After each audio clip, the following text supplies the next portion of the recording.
All right, presented by Litify. I'm Bill Biggs, and this is Transforming the Culture of Law.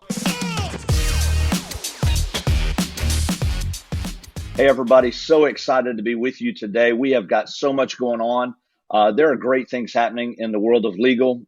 We are transforming the culture of law. And today, one of our guests is one of those biggest change agents, one of the biggest catalysts to that transformation in our industry. And he's doing it from Canada. He's doing it from all the way up north. One of my favorite guys, Freddie Litwiniuk from the Litwiniuk firm. You guys maybe have changed your name, Freddie, because you got your hands into all kinds of stuff as well. Super pleased to have you here and have you on this podcast. Tell us a little bit about yourself and your firm. Yeah, thanks, Bill. I'm really happy to be here. And just on a personal note, it's always great to chat with you. We are Litco Law, and we are a firm based out of Calgary, Canada. We're a regional firm, so we serve our entire province of Alberta, and we're really focused on people. We don't do any work for companies, so all the work that we do is for people who need legal help, who have some sort of legal issue, and we really want to be that one-stop shop where they can come and get some good advice. And one of the things we like to say is that we'll help them find the solution, even if we're not it. Really happy to be here today to talk to you. Well, I love that, Freddie. And while it won't be the topic of our conversation today, and you and I can talk and really jive on a lot of things, but I love that you consider yourself the one-stop shop. I just think that's the future of our industry, and the greatest firms, and I won't say in America, I'll say in North America, the greatest firms are going to be the ones that when people come to them, clients are a finite resource, right? There's only so many of them. And so we have to treat each one of them like they're pure gold. They deserve that. And for us, the more we can find a solution for them, even if it's not, as you said, even if we're not going to technically handle the case, finding the solution and being what they see as the Amazon of legal, right? The place they go to for all their legal needs. Being a firm that does that, you've got the upper hand, and I think it's going to be what takes the giant and the most successful firms into the future. When did you guys, I know we're not going to talk about it for long, but when did you guys decide to take that approach, or has it always been there? Look, we've been around for a long time. We're coming up on 47 years, and the firm was founded by my parents. And it's older than I am, so that's good. In the beginning, I think that my dad in particular, he took whatever work he could get to keep the lights on. But over time, he found that he could really make a difference serving people who had been injured in accidents. So, helping them navigate, dealing with insurance companies, and it's a confusing and stressful time. And so, he really carved out a niche for himself and eventually for the firm. And we were really focused heavily on injury law for, most of our existence. And we still do a lot of that. In recent years, we've really gotten into this idea that, because people would come to us and they'd say, well, hey, we really loved what you did for us with our injury claim. Can you help us with a real estate deal or a will, or with, a family law issue, a divorce or a custody agreement or something? And, we just found that, we wanted to help those people, and we found that they weren't getting necessarily the help that they wanted, or, even more importantly, I think the service that they wanted. And that's really one of our huge differentiators is that client service. So we just felt like there was a need. Our clients were asking for it, and we really felt like we could bring our particular brand of practicing and team culture to those other areas of law. Love that, and we will get into that culture. But for those out there, we are developing an audience, and this is awesome. We're getting close to our 1,000th download already, so we're thrilled about that. Thanks to the folks at Litify and the folks that have supported this. But one of the things for you guys out there, whether you're in legal or not, because we've got folks that are listening that aren't even in the legal space, that just want to hear more about culture and leadership. But look, you have to put that client first, right? And so if you're rejecting clients, you should change your terminology on that. The way you look at that, we should never reject a potential client. We should find a way to serve them in some capacity that leaves them happy, right? And so that they come back. Just as you've said, Freddie, they came back for the experience. They had a good experience with you. And, for those in the legal industry, we realize this. the consumer doesn't always think about specialization in law, right? They're coming to the law firm that they trust or that they've seen the brand. And so when they come to us, maybe they're coming for something that's not a practice area that we cover, but we need to find a way to make them happy so that they come back to us when they do have an issue that really is in our wheelhouse. So I'm a big believer in the one-stop shop. I think that's so critical. Freddie, you guys have grown, and congratulations for being younger than your own firm. That's impressive. Uh, you guys have grown so much, and your name is spreading throughout Canada. I know you're more than regional; you're becoming, continental out there in Canada.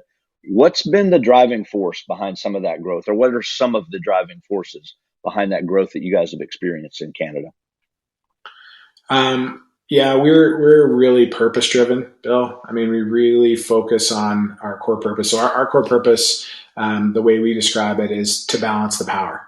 And what we mean Love by that. that is that there is, especially in the legal world, there's just some incredible imbalances between the knowledge and the resources and the capabilities that most people have as clients versus the people that they might be facing on the other side of a legal issue. Oftentimes, in injury law, for example, an insurance company, right? So an insurance company is a billion dollar company with lawyers and resources and knowledge. They've been through this, literally tens of thousands, maybe hundreds of thousands of times. And if you're a person, who's been injured in an accident, it might be the very first time you're ever going through it. And all of a sudden, your life's turned upside down. You still have, all the family and work obligations that you always have. But you get this extra thing that comes into your life and turns it upside down. And then you have to go up against an insurance company. It's just not a fair fight, right? So we talk about leveling the playing field and getting Got on the it.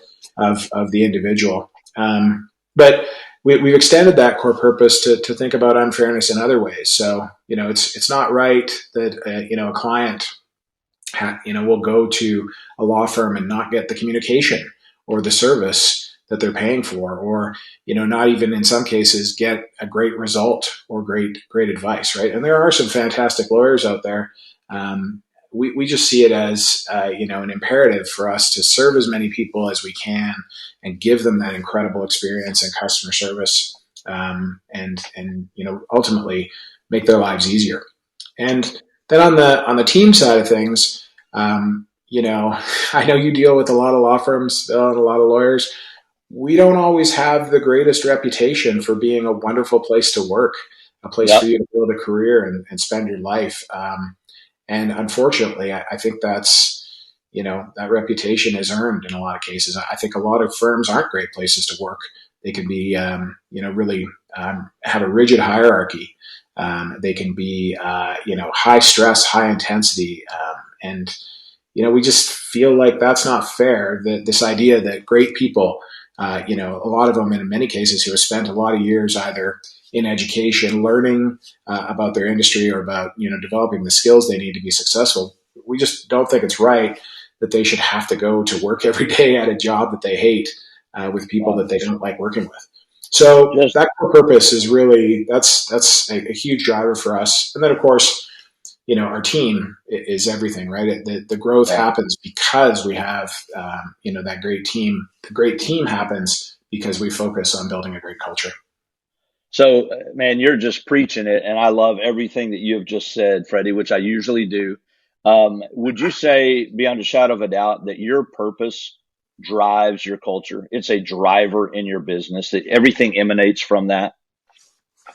Yeah, absolutely. I think that's entirely accurate. And I think I would go one step further to say that, it's something, the purpose and the culture are both things that we have to live. I've just seen a lot Love it. where, yeah, like you've probably seen this, Bill, where, people who are in leadership in business, law firm or not, can sometimes view culture as like a box on a checklist that you tick off. Like, oh, we've got a dental plan. Check. That's great. Or we've got a retirement or a pension plan. That's great. We've got culture. That's great. And, we just view it as something deeper than that. And it really comes from this fundamental idea that business, when done right, can be a force for good in the world. Yes, An incredible force for good in the world. I mean, think about how much time you spend in your life at work.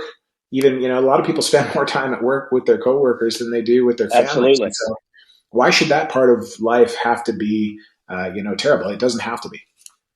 Oh, Freddie, such good stuff, man. I so agree, and in fact, I'm sure you're shocked that I would agree with those statements. Um, I love the fact, Freddie, that I can feel as you talk about it that you enjoy the culture side of your business, and in fact, maybe the culture and the making a positive impact in people's lives is really why you got into it in the first place. That's what it feels like when you talk. I hear culture and organization and people before I hear, oh, let's make sure that we're the most profitable or the most, the most respected. Although those things are incredible, and I think one can drive the other remarkably well. Culture to profitability and the most respected, definitely among your clients. But I hear that people first mentality in you. Is that has that always been there, or did that develop over the years? That's a really good question. I don't think it definitely wasn't always there. And I think that's just a function partly of, when the firm rather was formed and when it grew to maturity. And so it was just formed at a different time when I think, ideas about work and ideas about culture were just less developed than they are. But I do think, Billy, probably one of the reasons why you agree with a lot of what I'm saying is because you taught me a lot of this stuff, right? That was one of the things that I found when I first met you, and we came to visit you, and Danny and Jonathan at Daniel Stark in Texas, and we saw firsthand. My brother Todd and I, we're the partners in the business, and we had the good fortune to be able to purchase the business from our parents and grow it.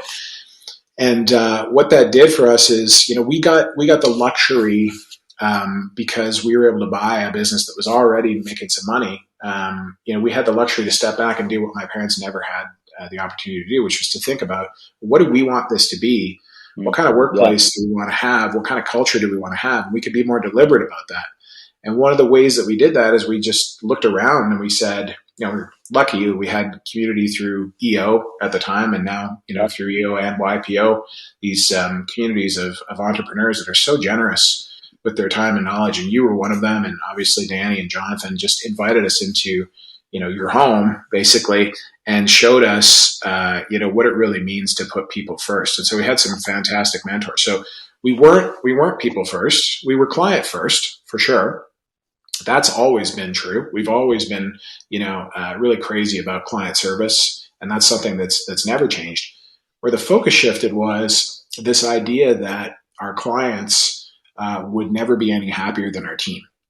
Mm. And that idea kind of hit me like a ton of bricks. I saw that in action at your shop. I saw it. We got that exact phrase from John DeJulius, author of, Customer Service Revolution and Relationship Economy.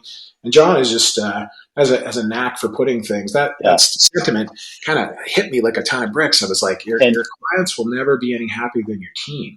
that's it. And my brother Todd and I, that when we read that, we were just like, that is so true. That strikes me as a fundamental truism, because if you're in Yeah. a role where you're expected to care for somebody else, right, to take care of something for somebody else, which is what we do in the legal profession, we take care of problems for other people. How can you care about others if you don't feel cared for? Hmm. And so that was a real shift for us in mindset. We were like, the first thing we need to do here, if we can take care of our team, they'll take care of the clients, and the money and the profit and the margins, et cetera. I don't want to say it takes care of itself, but it kind of does. If you're doing a Yeah. great job for your team and they love coming to work every day, and then they pour that care into the clients, and the clients feel it, and they love having you, as their lawyer, then it kind of, the momentum becomes unstoppable after a while. Man, absolutely true. Absolutely true. And I want you to say it again because, and by the way, love John DeJulius. That guy, his Secret Service plan, his Mhm. stuff is absolute. I mean, it's gold. It's excellent stuff. But say the phrase again, say the mantra again, because it is absolutely true. We haven't heard it before here on the podcast, but we're going to start using that phrase. Say it again. Yeah, the phrase is your clients will never be any happier than your team.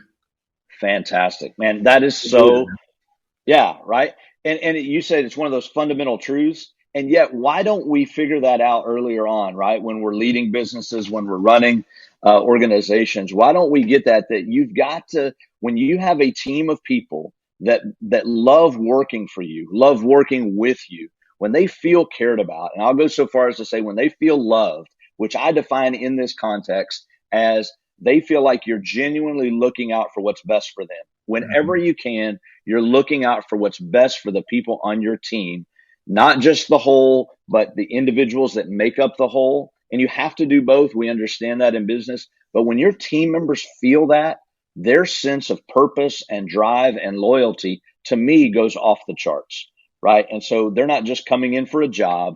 They're coming into a workplace, to a family that they enjoy being there. And they want to spend the rest of their lives, right? It becomes a place that they say, yeah, I'm going to be here for a long time. And they become attached to the purpose. They become attached to the leadership. And so you have this amazing synergism. What I think fundamentally it is, if you get into the industrial psychology side of it, is what you've done is you've created an environment where people will give their best, and they'll do it for reasons that are sustainable, not out of fear, not out of concern about consequences or repercussions, which, look, those things have a place and have, a role in leadership and in taking care of a team and driving it.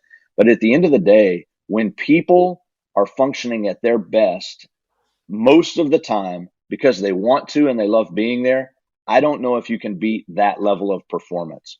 So I love the statement. I love what you're picking up from DeJulius. Let's talk about it. Let's move it into this ways that it's actually impacted your business side. And I want to make it clear. I said earlier, people and profits. Look, I don't believe you have to sacrifice one for the other. In fact, my experience is, and I'll stake my claim on this one, your firm can be more profitable when you put your people first, when you think about your people, because of what we just said, right? They're going to give you their all. You get the right people in the right seats, you're going to be more profitable. So I don't want in any way to set it out like, well, you got to choose one or the other. Either you're going to be the nice, lovey-dovey people first firm, or you're going to be the more profitable one. No, I think the two are absolutely interwoven. Number one, do you believe that, Freddie? Do you really believe that? And number two, can you give concrete examples of how your business has been stronger? The business side has been stronger because you put such an emphasis on team happiness. Yeah, I mean, I do fundamentally believe that, Bill. I think, a few of the other things that I believe are that, first of all, as a law firm, right, we're not making widgets. We're not a factory. We don't have any machines. So all we really have are our people, right? And so the firm is only as good as the team. And so, in order to build a great firm, be a successful firm, we have to have the absolute best people that we can possibly get. And the thing about great people is, they've got options. If you think about, That's right. and a lot of people use like a sports analogy, right? Where it's like, if somebody's at the top of their game in sports, they get to choose what team they play for, right? And that seems obvious to us, I think, in a sports context, but the same is true, in my opinion, in a business context, where if you really want a top player, top players have options, right? And so in that way, we've always viewed ourselves as competing for talent, competing to get Yeah. the absolute best people that we could. Okay, well, what is it that the best people like? They like, in our opinion, freedom and autonomy and, leadership that actually cares about them. People, leaders who actually want to help them self-actualize and achieve the things that matter to them personally and professionally. And you talked about caring, Bill. I think that is, you talked about love. You can't fake that stuff, right? And so, how have I seen that? How have I seen that work? I've seen that work in just watching over the years since we've adopted this attitude. The quality of our team just continually improves. I mean, we have incredible people that work on our team, and even more incredible people that are, banging down the door to get in. And so that's huge for us. Huge. That's Yeah, it's huge. huge for us. We that's all we have are our people. If we don't have great people, we have nothing because we can't take care of our clients. We could have all the clients in the world, but we have no great people to take care of them, then we don't have a business. And so that is huge, especially in a time like right now. I know a lot of people are suffering. There's a labor shortage. As I hear it, there's problems with retention, and Hmm. Big time. if you start thinking about that, like we never thought that way, like even when if the economy's in a recession, and you're getting twice or three times as many applicants for a position as you normally have because times are tough, right? We didn't use that as an excuse to cut back or take advantage of people because we could. It's just not the way we view it. We were always like, let's do the best we can for these people. Let's always put our best foot forward. Let's take care of our team. That's translated into, those real world results for us, where now we have our pick of fantastic people, and fantastic people do fantastic work. They make Love fantastic it. team members, and the business thrives. I hope that's enough of a real world example for you, Bill. No, that's incredible. I do want to say this. So for those of our watchers, our listeners who might not be familiar with you guys, tell us how big you are, Freddie. Put some context into this stuff. I mean, is this a three-person firm and we're talking about your amazing culture, and there's all three of you that buy into it, or what's your size? What is your growth trajectory there in Canada? Yeah, we are. So when we started, Bill, I think when we came out to see you, we were probably only about 22 people in the entire firm. Now we're about 160 or so. Yeah, there you go. Yeah, and I mean, that doesn't tell the whole story of the growth, because at the same time, we are more efficient with the people that we have for various reasons. I mean, a lot of people pursue things like automation and technology as a way to reduce costs, and I Sure. mean, as a business owner, that makes complete sense. And I think there's a way to look at it through the lens of your people. We've always looked at it like, what do we really, the kind of people that come and join our team, what do they want to spend their time doing? Do they want to spend their time doing repetitive tasks, or do they want to spend their time taking care of clients and helping solve problems? And so we use automation to free up our people so they can dedicate more of their brain power and time to helping clients. So we're actually more efficient than we were, at our current size. So we've got locations here in Calgary and Edmonton, and coming online this year, we'll have a couple more here in Alberta and a couple other major cities. So we're growing quickly, and again, the purpose drives the growth. We kind of feel like, just as you and your team, when we came to see you, you guys were a model for us. We'd love to be a model for others if we can, Yeah. not from an ego standpoint, but from this idea that if we can show other law firms that life is better when you take care of your people and you put culture first.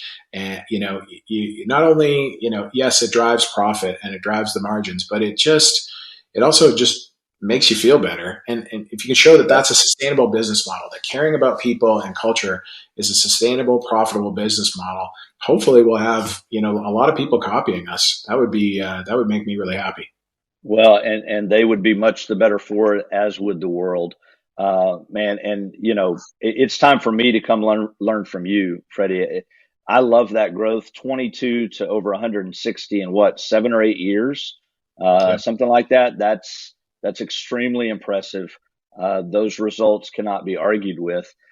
Freddie, I want to wrap up on a few ideas here real quick. I asked most of our guests this question along the lines of, if you could go back, you know what you know now, if you could take it back with you, what are the things that you would have done differently? What are the things that you would change, that you would have done more of? If you're speaking to those law firms out there that are trying to change or that are just getting started, owners that are just stepping out into the field, what do you tell them that you wish you would have done? I think the main thing is started earlier. If I would have done anything, I just wish I would have known about this stuff, at an earlier stage of life. And I mean, I guess that, sometimes information comes to us, or learning comes to me anyway, when I'm ready for it and when I need it. And Mm-hmm. so, I don't know, maybe if I'd have been exposed to this at a different time in my life, maybe I wouldn't have been ready to take advantage of the knowledge. So I think that would be the number one thing. We just, if I could have started earlier, I probably could have saved myself a lot of stress in my early working life, at the firm. Because look, I I go to work there too, right? And Yeah. so one of our core values is empathy. So we really approach this from a position of empathy, because what kind of workplace do I like? I, I like a workplace with high accountability, where it's like obvious that, I know that I can have ownership over something. I know that I've got some control about how I do my work, and I can say objectively whether or not I had a good day. It's not Yeah. sort of, it's not sort of subject to someone's opinion or whims. I feel like I can be really productive in an environment like that. And I also just don't want to come to work with a bunch of jerks, right? Another one of our favorite books, and if anybody out there wants to check this out for ideas about culture, we really love Powerful by Patty McCord. And Mm. she was, at Netflix, and a big part of developing the culture there.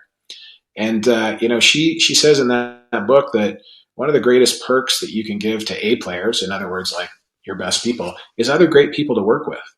That's right. So I, good. I just think it's so true. Like, and so that's the kind of work environment. I try to put myself into the shoes of the people who come, and join our firm every day, and I don't think they're that much different than I am, in that, Hmm. I want to feel like I've got a leader that cares about me. I want to feel like I've got great people to work alongside, that we're doing something meaningful and important, that we're helping the world in some way, and that, I'm appreciated, and that, I'm not just spinning my wheels doing something at a place where nobody cares about me and we're not getting anything important done. Yeah. So that's how we think about it. I love it. Let me clarify something, Freddie. You said you would have started earlier.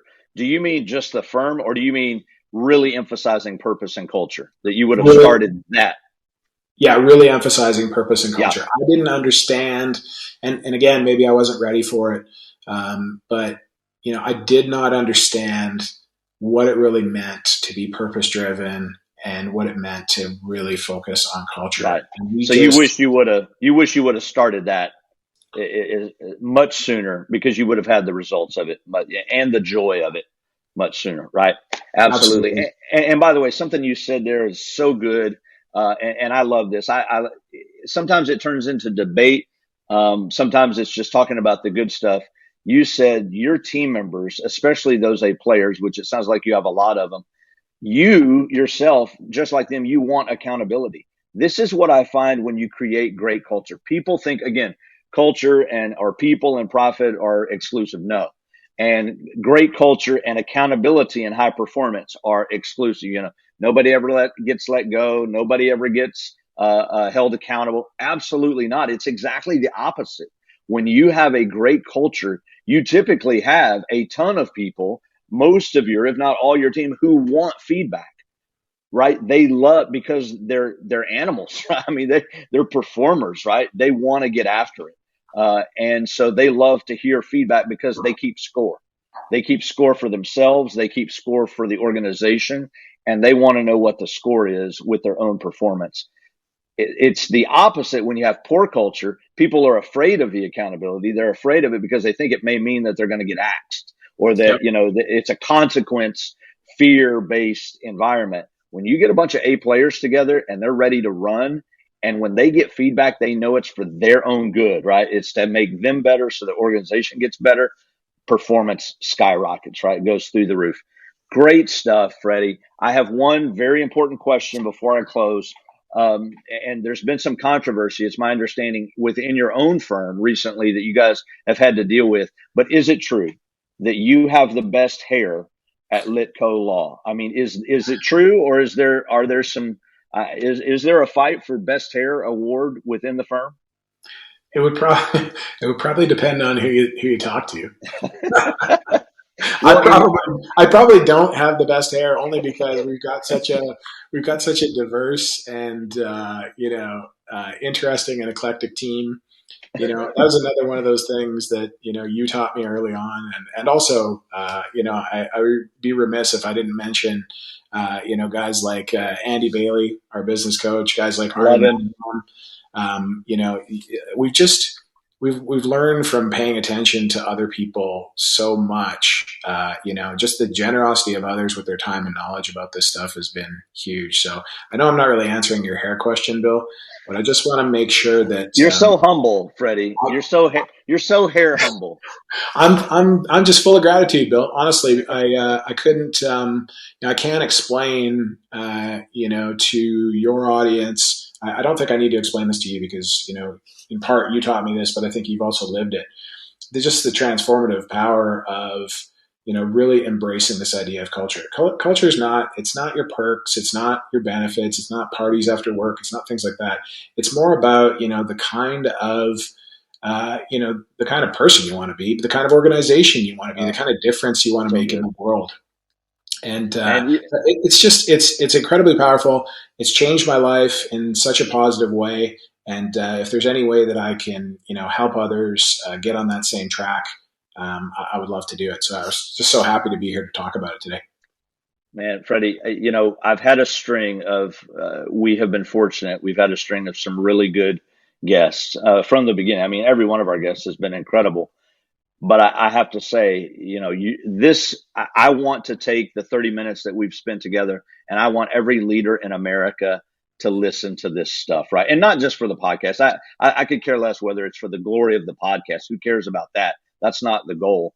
I wish everyone could hear, every person of influence, every person who's leading or wants to lead could listen to what you had to say for the last 30 minutes, because man, it makes such a difference. It transforms your firm, it transforms lives, it transforms communities, and hopefully let's have a transformative effect on the world by doing this stuff. Freddie, thanks so much for joining me today. I can't wait to come visit you up there in the summertime, especially. It's time. The places I'm hanging out, it gets over 100 every day. So I need some time up there in Banff and Calgary and just hanging out with you. I think the more time I spend with you, the better I get. So I appreciate that very much. So thanks for being with us, Freddie. Thanks, Bill. It was absolutely my pleasure. And, thank you for sharing this message with people. I think it's really important. And of course, you're welcome here anytime. All right, man. I'll take you up on that. Folks, hey, if you loved what we did here today, please don't miss the Law Firm Leadership Summit, November 17th and 18th, sponsored by Vista. I'm fortunate enough to get to host that summit. We're going to have keynotes by Liz Wiseman, the author of Multipliers, one of my favorite leadership books ever. She's going to be there. Can't wait to hear from Liz. She's going to go for 2 sessions into how to become a leader who multiplies others. We're going to have Kurt Warner there, 2-time NFL MVP and Super Bowl winner, Larry Fitzgerald, future Hall of Famer. And by the way, these guys aren't just names. These are leaders who live it every day and have shown it in their careers. So you're going to have that lineup: Brian Lebovic, Dana Brooks, Ali Awad, myself, the team at Vista. We're going to have some incredible people there. We hope you join us November 17th and 18th this year in Las Vegas, Waldorf Astoria, the Law Firm Leadership Summit. Go to the Vista website, register there, and we'll get you taken care of. It's going to be the best leadership, 2 days of leadership, power-packed information that you've ever experienced. That's my commitment to you guys who are listening. And so thanks for joining us. Freddie, thanks for listening. All you guys out there, never miss an episode. Subscribe to the Culture of Law on Apple Podcasts, Spotify, or at litify.com/culture of law. You guys have a great day.